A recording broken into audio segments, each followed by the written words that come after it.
all of this, I think, would have been fine. It could have gone on for millions of years in this climaxed situation. The orgies were lunar, meaning they probably occurred every 2 weeks or at most every 28 days. That means every 28 days, every member of this society was completely dissolving any psychic structures that may have arisen in the previous 28 days, and then everybody was just jumping on each other's bones in a big heap.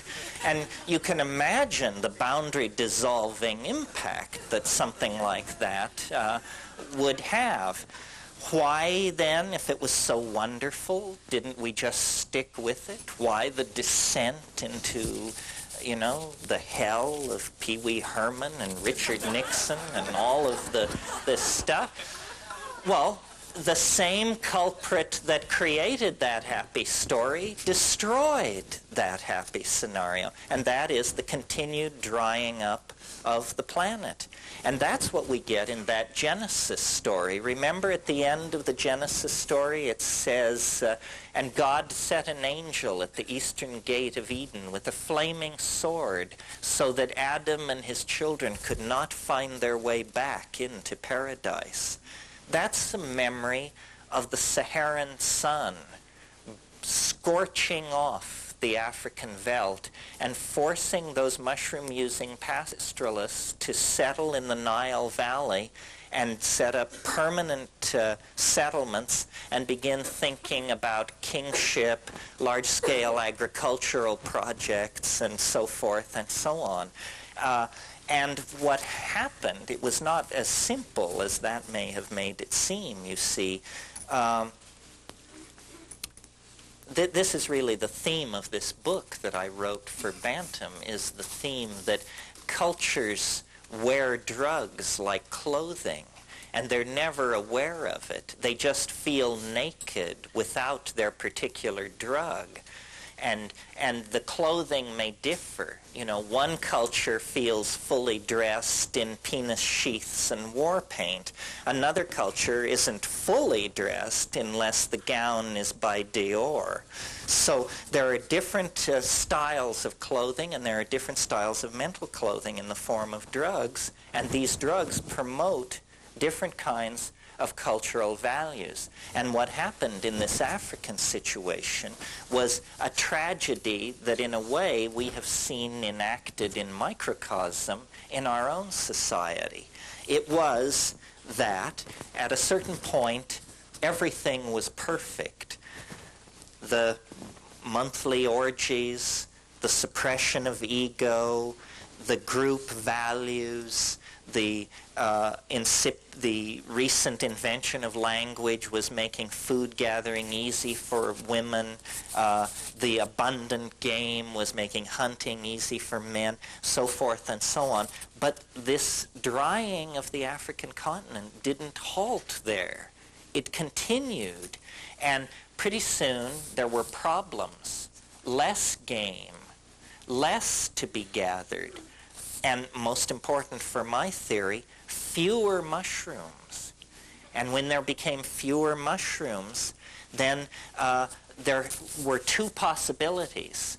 You could have your mushroom orgies less frequently, or you could create some kind of technology for preserving the mushrooms so that when you found a lot of them, you could save some of them for dry spells, literally for dry spells.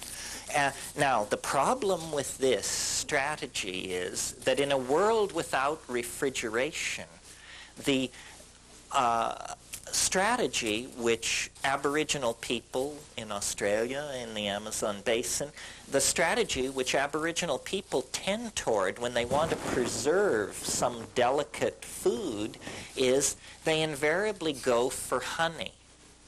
Honey. This is why some of you may know that the Romans ate hummingbirds' tongues pickled in honey.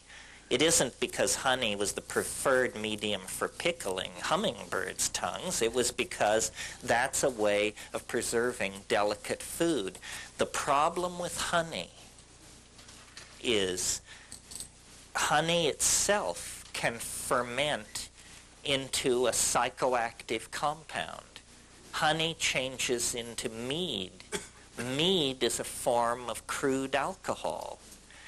The impact on a goddess-worshipping, orgiastic, non-hierarchical, non-male dominant culture of switching over to the use of alcohol is absolutely devastating.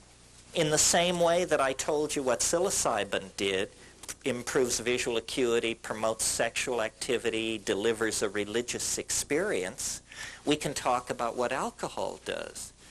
It lowers sensitivity to social cueing at the same time that it gives an empowered sense of ego.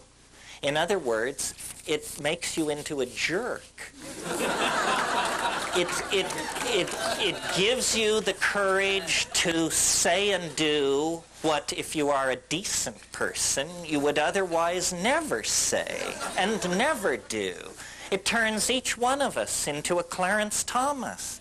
This is not what's needed. Boo, yes, no, who knows? Who is Clarence Thomas anyway? And time again in human history, these kinds of synergies have been enacted. Well, I want to say more about it. That isn't the whole story. That could be the whole story. I mean, there's enough in that for it to be the whole story. In other words, if it's true that the mushroom suppresses male dominance, if it in fact promotes communal values and so forth, then what a wonderful thing it must be, and we can leave it there. But that's only a small part of the story. The real story is what is so wonderful about it. Since it's a mental experience, what is so wonderful about it that it could halt the human tendency to devolve into these counterproductive forms and lifestyles? Well, what is so great about it is that it is nothing less than half of the intellectual universe.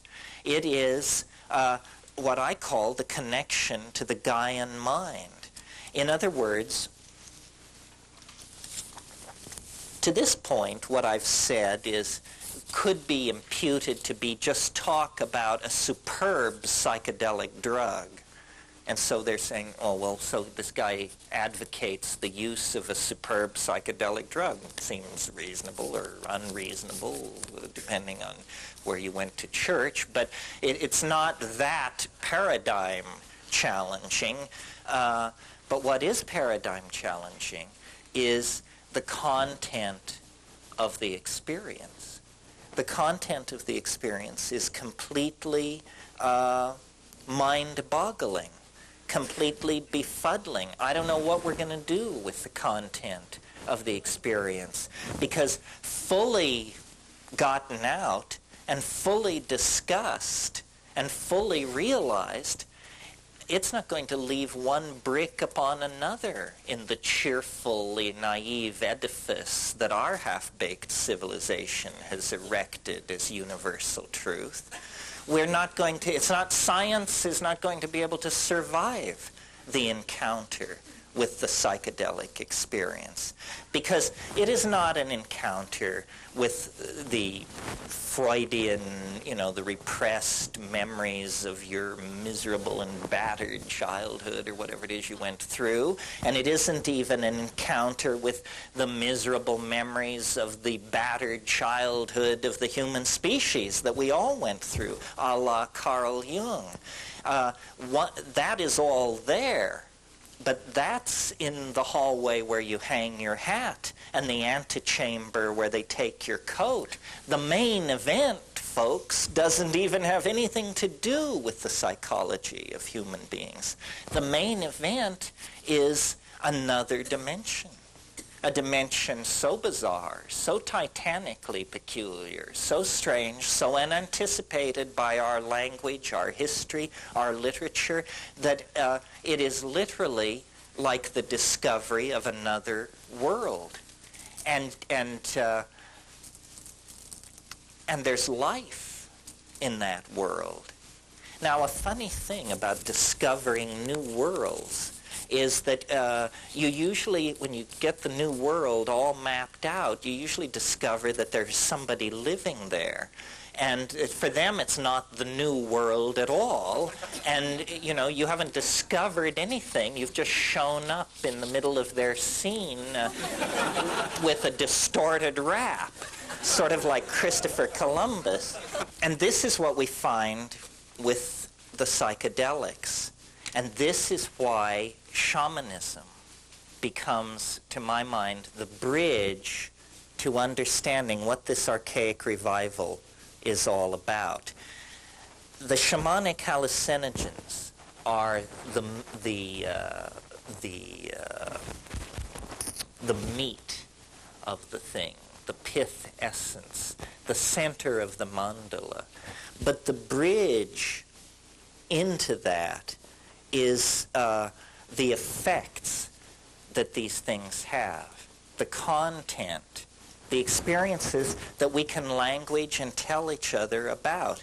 And what we are discovering through shamanism, through looking at it not through the condescending eyes of the white man who is just impressed by the incredibly droll quaintness of whatever these brown-skinned people have dreamed up, not that, but through a realization that we are sick and no doctor can cure us, because we're not that kind of sick.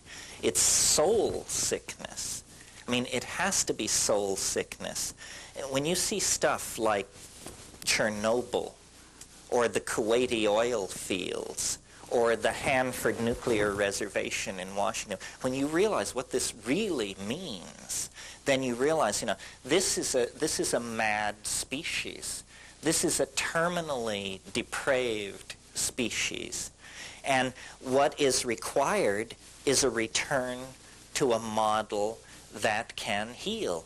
And this is what shamanism has always been about. And we have not recognized it because the part of the human being which shamanism addresses, which is the soul and the spirit, we have a 500-year-old tradition that denies that there are such things. So for us, it's absurd. Shamanism. It is, you know, painted rattles, guys dancing around in the middle of the night, blowing perfumed water around and smoking too much tobacco. That's shamanism for us, because we cannot see with the eyes that understand. When we do, what we realize is that half of our mind has been taken away from us. That, yes, the human body protrudes into profane space as 120 to 350 pounds of meat somewhere in the universe. But that isn't the domain of humanness. The true domain of humanness is inclusive of that and much, much more, because the true domain of humanness is a domain that honors the mind as self and as landscape. I mean, you are a creature loose in a landscape of meaning, and you are that landscape of meaning. And by losing contact with this, we have become essentially pathological, very needy. This is a typical pattern in a person with an abused childhood. They become very, very needy, very thing-oriented, very security-conscious, very anxious. This is a picture of us and our psychology. And we are so deep into the historical nightmare that we can't ever remember any other way of doing business. I mean, we know we're messed up. We know we're unhappy. But what's to be done, you know? I mean, we have a million minor fixes and people peddling all of these things. I mean, you've just been through the aisles. You know what I'm talking about. But somehow salvation itself becomes an impediment to salvation. I mean, once you see 500 forms of salvation being sold at prices you can't afford, the very notion of salvation becomes obscene. You know, it becomes one more layer in the obscene layering that takes meaning out of life and disempowers us and turns us into a subscription customer. That seems to be how we always are being forced to end up.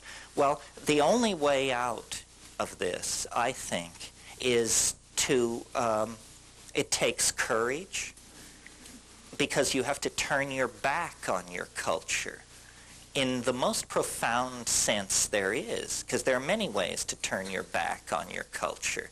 I mean, if everyone's wearing gray, you can wear green. That's one way to turn your back on a culture. But another way is to break its laws. Now, that's a little more serious and, you know, brings in big philosophical issues. But in fact, the culture is an enormous arrow pointing, go this way. And you know what lies that way? Impoverishment, madness, degradation, and death. That's where the culture is pointing. You can see it. You can see it. Just look where we're headed. If everyone on earth aspires to the kind of lifestyle that you people can enjoy by virtue of having paid the money to be at a scene like this, there isn't enough glass, metal, and plastic in the planet to make that many Celicas and jaguars and bluebirds and snowbirds and all the rest of this crap. So what is needed is an awakening. Now, I mentioned earlier in this talk that in the 50s, before they interfered with LSD research, they were curing chronic alcoholism with a single 500 gamma dose of LSD. Well, now, for heaven's sake, nobody is suggesting that LSD is a cure for alcoholism. That, to me, is absurd. It's not a cure for alcoholism. It's a cure for stupidity. And a person who is killing themselves by drinking themselves to death takes 500 mics of LSD and says, what a stupid person I am. I'm killing myself. And so then they look at their behavior and they cease that behavior. And this is what has to be done on a societal scale.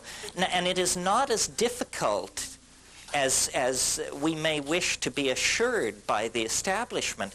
The whole falderall and hoop-de-doo about the 1960s was that the crypto-fascist bullshit agenda was damn near overthrown by a bunch of 19 and 20-year-olds on campuses scattered around the high-tech world. The male-dominant agenda is so fragile that any competitor is felt as a deadly foe. And the fact that these ideas will not die, in spite of the fact that, you know, they've raised the price of an ounce of weed from $15 to $500. They've made the pinch for growing weed from a slap on the wrist to lose everything you ever owned or dreamed of owning. And they cannot push it into extinction. It's because it's so much older than their con game. they've invented their con game post-Sphinx or something, and we're talking about a reality that reaches back 15, 25, 30,000 years. And it's a reality, so far, I've only spoken, I keep trying to get to this subject, but I won't let myself for some reason. So far, I've spoken of it as boundary dissolving, promoting group sexual activity, this and that and the other thing. But those are like generalizations. What is really interesting about the psychedelic experience is it shows you a mental universe that you not only never suspected existed, but that you could not have suspected existed. I don't think there's another way to it. I mean, I'm not ready to categorically say there's no other way to it, and occasionally, especially at gatherings like this, people grab me and assure me there are other ways to it. And they say, you know, if you just, I want you to meet Babaji. He's as good as psilocybin. And, oh, really? I want to meet this man. because I mean, let me say a little bit more about this. I would like to believe that in principle you could get to these places on the natch. Only in principle, however, because if some people say, well, you know, these things you describe on DMT and psilocybin, I can show you how to do that naturally. No, thank you. Are you kidding? Thank God I have the drug as a kind of marker so that I know when I'm getting close to that stuff. If I woke up one morning in that place and I couldn't tell myself I'd taken mushrooms, I would define myself as seriously discombobulated and wait to see what happens, you know? And people say, well, don't you think you ought to be able to do it by yourself? And I love this question because the answer is you can't do it by yourself. That's the entire message of the last 10,000 years of human history. The self is insufficient. The ego will not suffice. The only way you're ever going to get anywhere is you must humble yourself to the point where you admit that you can't do it unless you have help from someone whose idea of home is a cow flop. If you're willing to humble yourself to that degree,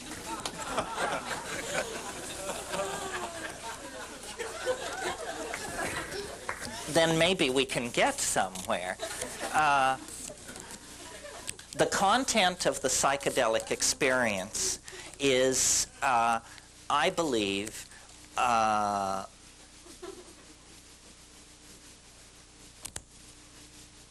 relating to that is the sum total of our humanness. And I think, based on experience, that there is a certain amount of leakage from the future backward into the past, and that many of the phenomena that are being interpreted as past lives and reincarnation and channeling and regression this and clairvoyant that, all this has to do with a misunderstanding about how causality actually works. That all of the impressions upon which people are building these models, channeling and spirit guides and reincarnation and so forth, the material upon which these models are being built is real, but the models that are being built are tremendous compressions of the reality of the situation. I mean, when someone tells me that they experienced a past life regression and that they were a butcher in 13th century Florence, I always think to myself, but you were a butcher in 13th century everywhere. And you were a butcher in 14th century everywhere. I mean, once the connection is opened, the connection is not particular. The connection is general. It is all reality is who you are. All reality is where you are and where you've been and where you will be. And two things are operating in the hidden dimension of the human mind. One of them is what I call the Gaian mind. And this is being imaged in this society as the rebirth of a kind of goddess. People are realizing on different levels and at different levels of sophistication that the energy of being can be imaged as a female entelechy, an enclosing, nurturing, caring, forgiving kind of entelechy. And this is what psychedelic shamanism has always been about. It's about a connection to the Gaian mind.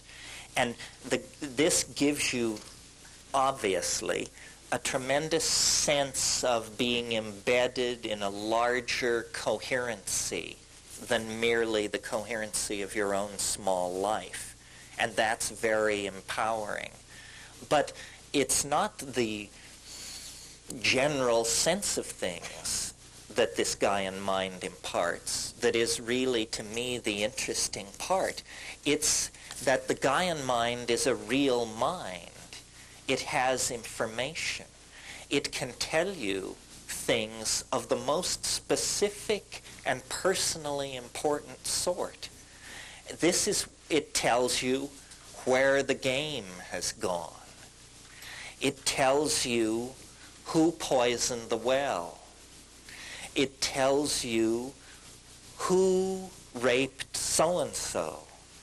It tells you why person X is ill and unable to get well. In other words, the Gaian mind is the database that all shamans seek to connect to in the act of curing, in the act of functioning as doctors for their society. They get a connection to the Gaian mind. And again, at this point, I feel like I have to remind you, I come to this as a skeptic, as a sneerer. I mean, I have no time for this stuff unless it's real. It happens to be real. You have to take psilocybin, as far as I can tell, to encounter it, at least if you have the kind of lump and neurophysiology that I have. I mean, I've never been with the etheric crowd, you know. But this Gaian empowerment is what allowed these societies to live without technology, without modern medicine, without remote sensing devices, without any of the appurtenances of technology that we take for granted. And we have lost this connection. We can't even imagine it. If someone were to begin talking about how the earth was speaking to them and giving them messages about how to live, you instinctively can sense this is something to be very, very careful with. You give that rap to the wrong person and they'll drop a net over you and you'll find yourself stuffing envelopes for a convalescent home or something. Okay, so that's part of it, the Gaian mind. And it is this feminine, nurturing, enfolding thing. It's the mind of nature itself. It is really our own mind, but extending then away from this possessive notion of our mind back into the general concept of mind itself. And then the other pole, or the other motif encountered in this situation is trickier to envision. I call it the transcendental object at the end of time. This, if we were, fanatically symmetrical model makers, then we would assign a kind of masculine value to this. But I'm not particularly into that. I just see it as the transcendental object at the end of time. But what it is it's a kind of attractor. And we're not accustomed to thinking of the historical situation as being under the influence of an attractor. We inherit our belief that history is being pushed rather than pulled. We inherit this idea from the 19th century when the theory of evolution was elaborated. These 19th century British atheists who were creating the theory of evolution were so horrified by the power of deism, meaning the belief in God per se, that they constructed a theory of evolution where everything is pushed from behind. In Darwinian evolution, there is no purpose. A good Darwinist never lets the word purpose cross his lips. A good Darwinist knows that things just happen randomly, and then natural selection makes its selection, and then you get whatever you get. And this is understandable in the intellectual atmosphere of the 19th century, that they would want to get away from that. The problem is we have matured now beyond the simple atheism of the 19th century, and it is now very reasonable, sanctioned by mathematics and dynamics and so forth and so on. It is now very reasonable to speak of an attractor.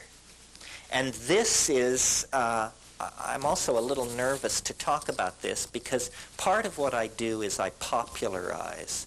I tell you things which you should know yourself, or which you could know yourself if you would but go to a decent medical library and spend the time to look up all this botanical and pharmacological data. So I'm like a clearinghouse. But then there's another thing which I do, which I'm a little more nervous and touchy about, which is I tell you what I think. And it's just what I think. It has exactly that much weight behind it, which is like zip. I mean, you don't have to believe this. Why should you? But based on 25 years of fiddling with this stuff and then doing a lot of reading and head scratching, I've come to the conclusion that there is a transcendental object ahead of us in time. You can call it God, you can call it Jesus, you can call it her, you can call it flying saucers from Zeta Reticuli, or the Pleiades. I want to get all factions here. Or Zenebel Ganubi, my favorite stellar origin point. But whatever you call it, it's an attractor. It lies ahead of us in the future, and all of human history is being channeled toward it, pulled toward it. And I see the entire history of the universe as the history of a journey across a landscape of energy and matter toward union with this transcendental object. And I have a theory of history, not the mathematical one. Don't bolt for the door. No, this will be a cocktail party version of the theory of history. I have a theory of history, which is the universe is a novelty producing and conserving engine of some sort. That's what we're inside, folks. A novelty making machine. Now, what do I mean by novelty? People say, you mean like little plastic bugs and puzzles inside plastic capsules? Is that what you mean by novelty? No, you idiot. Of course not. By novelty, I mean something that has never been seen before. something unique, the new connection.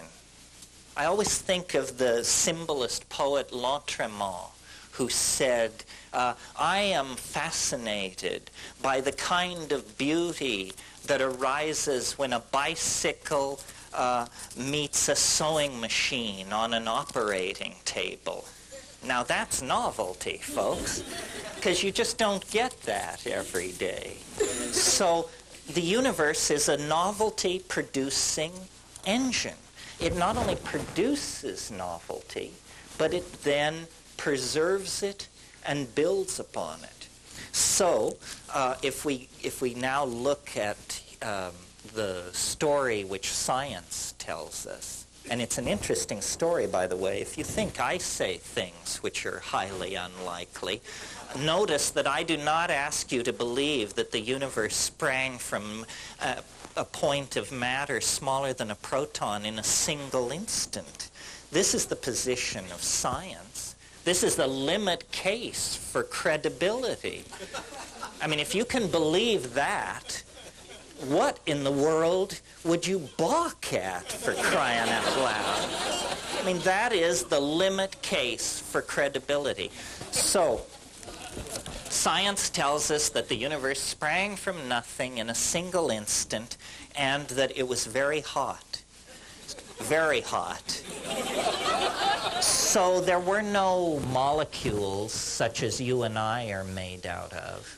There were no atoms such as lead and gold and water are made out of. There was only a pure plasma of electrons. That was all. And the physics of that universe were incredibly simple. They were the pure plasma physics, unhindered by any other fields of any sort. Well, the universe then cooled. And as it cooled, lo and behold, at a certain point, electrons were able to fall into stable orbits around atomic nuclei. And at that point, atomic systems formed. And a whole new kind of chemistry comes into being. Further cooling, millions of years pass. Then we get the carbon molecule cooked out of new stars. It has a 6-valent structure so that we get organic molecules. Well then, quickly, we get long-chain polymers. Very quickly then, long-chain polymers that can copy themselves. And then that becomes primitive life. And at that point, you then get complex life. And then sexuality, meaning gene mixing, as opposed to the previous thing, which was vegetative, like making cuttings from plants. Well, do you see what's happening? At each successive stage, the previous level of complexity is not only retained, but used to build upon toward the next level of complexity. Well, the wonderful thing about this cosmology is that instead of human beings being like mute witnesses to the grandeur of Jehovah's creation or some kind of trip like that, instead you discover, human beings are important. We are more novel than anything else in nature. And we 20th century human beings are more novel, more interconnected, more complex, and in possession of more and different kinds of knowledge than most of the people who preceded us. So this growing toward complexity seems to be what the universe is all about. Now, it doesn't go on for hundreds of millions of years into the future, because as you can see, each successive stage has proceeded more quickly than the stage before it. So now we are in what I call the short epochs.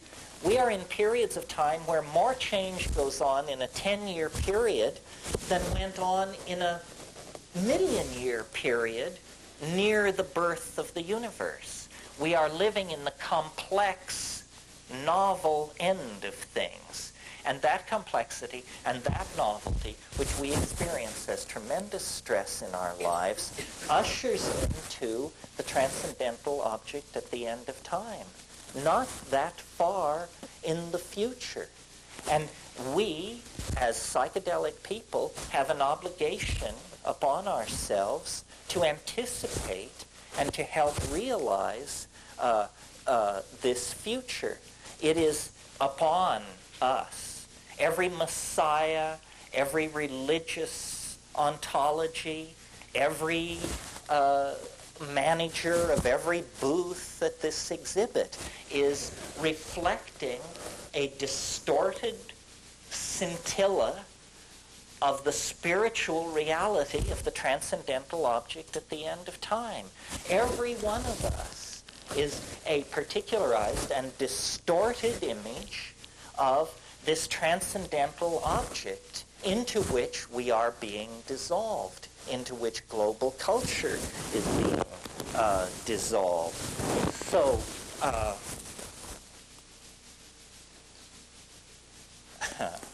well, so what?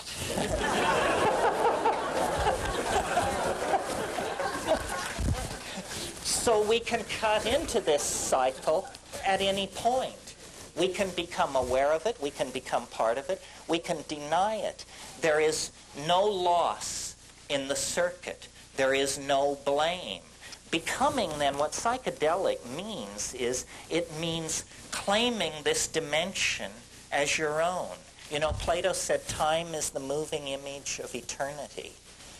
That moving image of eternity can be beheld in the silent darkness of the mind on 5 grams of psilocybin. And if you think the universe is mundane, if you think there are no more frontiers to cross, no more adventures to be had, I'm telling you, you can turn your living room into the bridge of Magellan's ship on a long Saturday evening with 5 grams of psilocybin in silent darkness. We are living in the most empowering age in human history because all of the energy of the ancestors, not only the human ancestors, but our animal, our primate ancestors, all of that energy pours into, is focused into this moment. We are the transition generation. We have 1 foot in matter and 1 foot in hyperspace. And we can redeem the trust of thousands of years. All of the horror of history can be redeemed if we don't drop the ball. Every pogrom, every instance of racial, sexual, or minority persecution can be redeemed if we give the human adventure meaning. And we give it meaning by discovering the totality within ourselves and then exemplifying it for each other. And this dissolves boundaries, empowers the weak, enlightens the strong, and brings hope to all. And it can only be done if we accept the gifts which nature has offered us. Thank you very, very much.